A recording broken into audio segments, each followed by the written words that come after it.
Hey Guru Nation, thank you so much for watching. Make sure you like, subscribe, comment, share. Look, these studies are getting more complex. The industry is getting busier. I had a former business partner from Texas of mine tell me years ago, it always stuck with me. This is from Texas, okay, so I apologize for the language. I'll actually keep it clean. You can't put 10 pounds of crap in a 5-pound bag.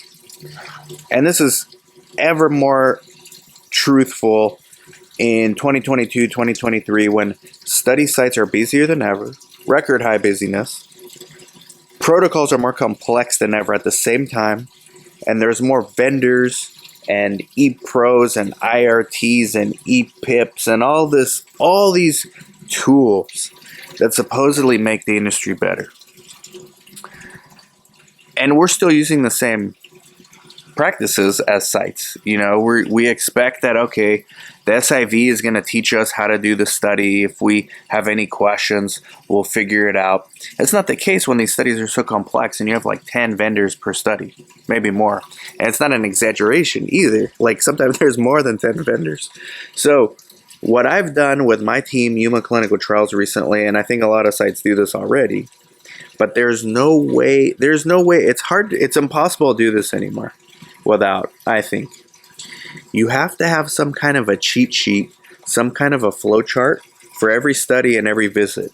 Obviously, the most complex 2 visits are going to be screening and baseline.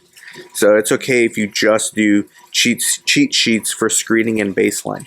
But they've got to be thorough. And yes, sometimes the SIV slides are better than the protocol, so you can use those as a framework. But there's no substitute for your own workflow, how you guys do things, because maybe you use Creo for eSource like you do. Maybe you use Viva for eReg like I do. By the way, shout out to Viva Vault. Everybody go check it. If you don't have eReg, go to Viva Site Vault right now, link underneath. It's free, no contract. Just get modern. Get modern. It's an easy way to dip your toe in the water. Back to what I'm saying. Every site has their own process for doing things that the SIV slides and protocols don't cover. So you need to include these in your cheat sheet. The first time I got into research, 2005, I made a flow chart for my first study, and I made it for me because it was the only way I was going to learn. I had a big poster board and I put it on the wall, and I just focused on screening visits. So screening, you do this, you do informed consent, then you do this, yes or no. It was pretty complex. I think that's too intense to create. I mean, if you want to do it, if that's how you learn, you're a visual learner, be my guest. There's nothing wrong with that. Better than not doing anything, for sure. But having a cheat sheet that you can follow, and that more importantly, your staff can follow, they can train them on, and say, hey, this is what we do at screening. Pay attention to this. This is the next process that we do. Pay attention to this. This is the next assessment that we do. Make sure these scores are between this and this. If not, it's a screen fail. If yes, proceed. Not only does it make your visits more efficient, and by the way, feel free to throw in all the links to these portals in your cheat sheet as well. Because these links, you don't want to be scrambling to look for them. Just put them in there. All right, we just started using VersaTrail. It's on the browser. It's a bookmark for all these links, but put them on your sheet, put them wherever you want. Not only does it help the visits go more smoothly, but it helps you learn the protocol better. It helps you train your staff better. And, all right, on top of that, it's a living document. So whenever there's amendment to the protocol, you change it.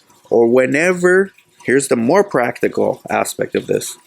Whenever there's something that you realize your particular site, or maybe study-wide, maybe there's a newsletter they send, hey, watch out, a lot of sites are making this mistake.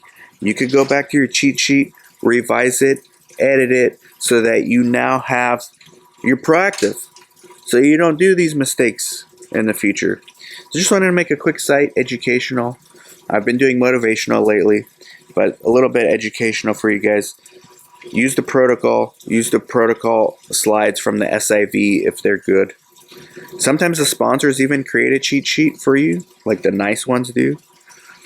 But you might want to revise them yourself anyways. That's what we've done with one of our studies, and we're in the process of doing it with another study that we just started. So hopefully this helps. Hopefully this encourages people to get some good habits and smoother visits and easier trainings and all that stuff.